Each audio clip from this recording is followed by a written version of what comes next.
ब्राह्मण लोग अपने धर्म का नाम हिंदू कहते हैं और हिंदू शब्द वेद, श्रुति, स्मृति, पुराण, रामायण, महाभारत, गीता कहीं पर भी हिंदू शब्द नहीं है। हिंदू संस्कृत भाषा का शब्द नहीं है।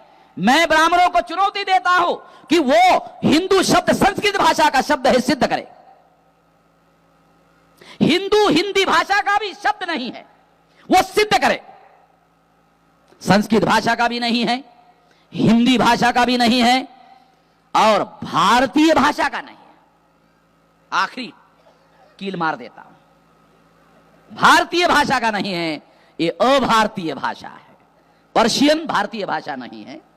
ये विदेशी आक्रांता जो मुगल आए थे, ये उन लोगों की भाषा थी। उन्होंने राजकाज में पर्शियन भाषा का उपयोग किया और पर्शियन भाषा का शब्द है हिंदू, ये देशी भाषा का शब्द नहीं है। और मैं दयानंद सरस्वती की प्रशंसा करता हूं। दयानंद सरस्वती महान थे, सही थे, सच बोलते थे, सच लिखते थे कि हिंदू शब्द हमें मंजूर नहीं है, ये मुगलों की दी हुई गाली है, हमें ये शब्द मंजूर नहीं है, ऐसा दयानंद सरस्वती कहते थे। बाल गंगाधर तिलक के पहले सबसे बड़ा ब्राह्मण अगर कोई हुआ है तो दयानंद सरस्वती हुआ है और ये सच बोलने वाला ब्राह्मण था। इसके बाद कोई ब्राह्मण सच बोलता हुआ दिखाई नहीं दिया, क्योंकि दयानंद सरस्वती ने सत्यार्थ प्रकाश में हम मूल निवासियों को और बहुत सारे लोगों को बहुत सारी गालियां दी। इसलिए मैं कहता हूं सच बोलते,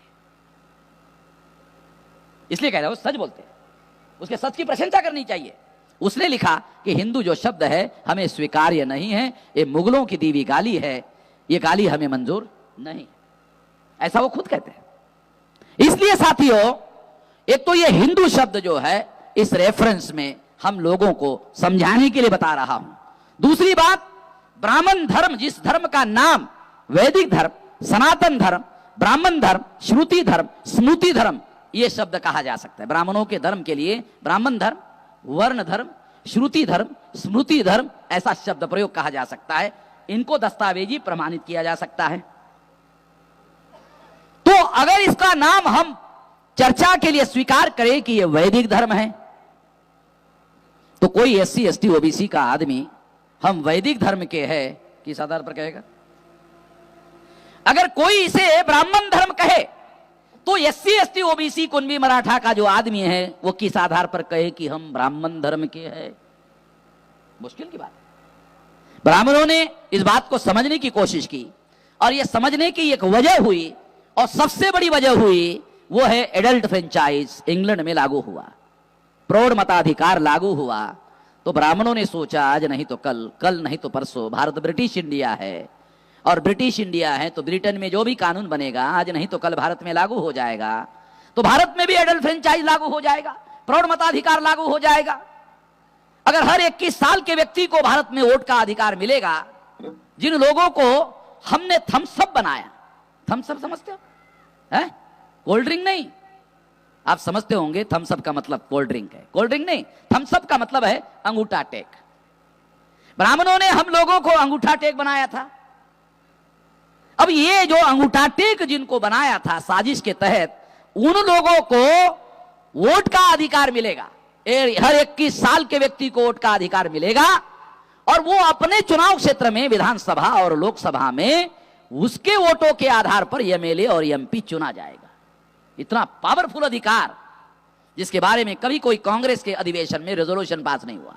गांधी जी ने बहुत सारे सत्याग्रह किए मगर एडल्ट फ्रेंचाइज लागू होना चाहिए, इसके लिए गांधी ने अपने जीवन में कभी कोई सत्याग्रह नहीं किया, कभी कोई आंदोलन नहीं किया, कभी कोई जेल भरो आंदोलन नहीं किया, कभी कोई गांधी ने उपवास नहीं किया अंग्रेजों के विरोध में कि भारत में प्रौढ़ मताधिकार लागू किया जाए, बल्कि गांधी ने राउंड टेबल कॉन्फ्रेंस में जो भाषण दिया, मेरे पास रिकॉर्ड है, उसमें उन्होंने कहा संस्थानिक प्रजा को, 650 संस्थानिक थे, संस्थानिक राजा थे, उनके बारे में गांधी ने भाषण में कहा कि संस्थान में रहने वाली प्रजा को वोट का अधिकार दिया जाना चाहिए या नहीं दिया जाना चाहिए, ये निर्णय करने का अधिकार संस्थानिक राजाओं को दिया जाना चाहिए।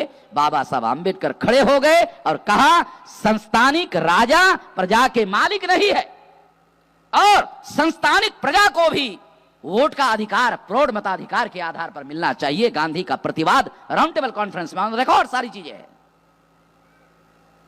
सारी चीजें रिकॉर्ड में। अंग्रेजों ने वो दस्तावेज वहां सुरक्षित रखा हुआ है, क्योंकि ब्राह्मणों की एक आदत है, जो दस्तावेज उनके विरोध में होता है वो दस्तावेज वो गायब करते हैं। ऐसा ब्राह्मणों का इतिहास है, मेरे पास में इसके भी बहुत सारे सबूत है, मगर ये कोई सब्जेक्ट नहीं है जिस पर इस विषय पर बात किया जाए। तो मैं अंग्रेजों का भी धन्यवाद देता हूं कि उन्होंने ब्राह्मणों के बदमाशी के दस्तावेज वहां सुरक्षित रखे और उसके लिए एयर कंडीशन बना के रखा, उसके लिए धन्यवाद। ये कागज खराब नहीं होने चाहिए, उसके लिए एयर कंडीशन रखा। मैं जाके देख के आया। अगर किसी के पास पैसे की हिम्मत है तो वो भी जाके देख ले, जो मैं कह रहा हूं वेरीफाई कर ले। यहां हम लोगों को रहने के लिए घर नहीं है, वहां भारत के पत्थर रहते हैं और पत्थरों के लिए एयर कंडीशन है। जिन पत्थरों पर लिखा हुआ है, शिलालेख जो है उस पर लिखा हुआ है, वो पत्थर वहां पर है और उसके लिए एयर कंडीशन लगा हुआ है।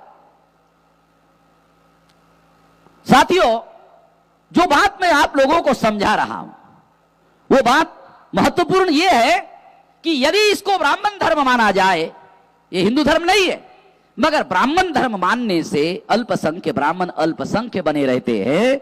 इसलिए ब्राह्मणों ने सोचा कि ब्राह्मण धर्म का नाम ब्राह्मण धर्म रखने से हम लोग खुल्लम खुल्ला नंगा हो जाएंगे और बहुसंख्य जो प्रजा एससी एसटी ओबीसी है इनकी संख्या 74.5% है, और अगर इनकी संख्या 74.5% है तो इनके वोट जिनको पड़ेंगे वही एमएलए बनेगा, वही एमपी बनेगा, और एमपीओ का बहुमत जिसको होगा वही पीएम बनेगा।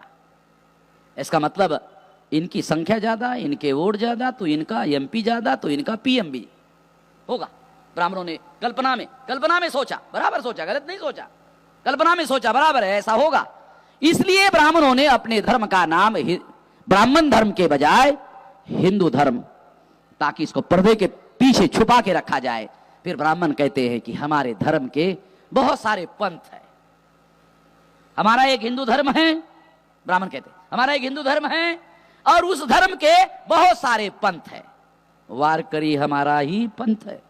जबकि तुकाराम उसको ठोका मार रहा है, तुकाराम त्याच्या बुडखात पाचर मारते, नामदेवानी त्याच्या बुडखात पाचर मारला। वारकरी हा एक स्वतंत्र धर्म आहे, त्याचा संस्थापक नामदेव आहे, त्याचं साहित्य अभंगवाणी आहे, लिटरेचर आहे, त्याचे संस्कार वेगळे आहेत, त्याचा सर्व काही वेगळं आहे आणि ते अब्राह्मणी आहे, बरोबर आहे पाटील साहेब, शास्त्री साहेब?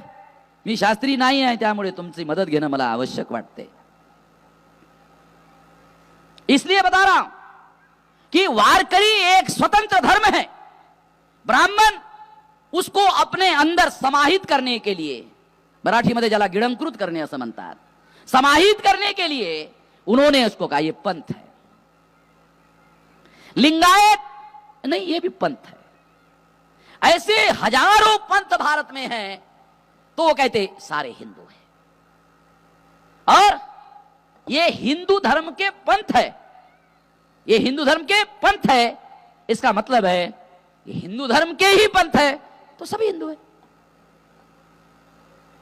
जो वर्ण व्यवस्था को मानते हैं वो भी हिंदू है, जो वर्ण व्यवस्था को नहीं मानते हैं वो भी हिंदू है, जो जाति व्यवस्था को मानते हैं वो भी हिंदू है, जो जाति व्यवस्था को मानते नहीं है वो भी हिंदू है, जो अस्पृश्यता को मानते हैं वो भी हिंदू है, जो अस्पृश्यता नहीं मानते वो भी हिंदू है। साली बड़ी अजीब किस्म की बात।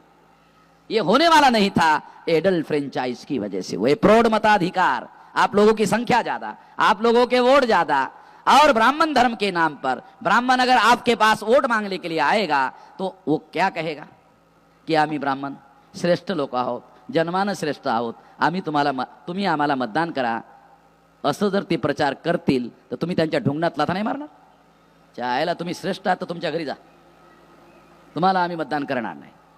कालपर्यंत तुम्ही स्वतः सेल्फ डिक्लेअर्ड उच्चवर्णीय होता, आता आमचं मतदान तुम्हाला मिळेल तर उच्चवर्णीय राहाल ना तुम्ही, आणि आमचं मतदान जर तुमच्या ढुंगणात पडलं तर तुम्ही कसे काय उच्च राहणार? लोकांना ही गोष्ट, लोगों को ये बात समझ में आएगी। बाबा साहब आम्बेडकर को अंग्रेजों ने पूछा तुम्हारे लोग पढ़े लिखे नहीं हैं, अनपढ़ है, तो इन लोगों को प्रौढ़ मताधिकार की मांग क्यों कर रहे हैं? तो बाबा साहब आम्बेडकर ने अंग्रेजों को जवाब दिया ये बात सही है, पढ़े लिखे नहीं है, अनपढ़ है, मगर exercising of vote bar bar vote देने से उनकी दिमाग घिस जाएगा, उनको भी अकल आएगी किसको वोट देना चाहिए, किसको नहीं देना चाहिए। Exercising of vote, on the record बातें बता रहा हूं।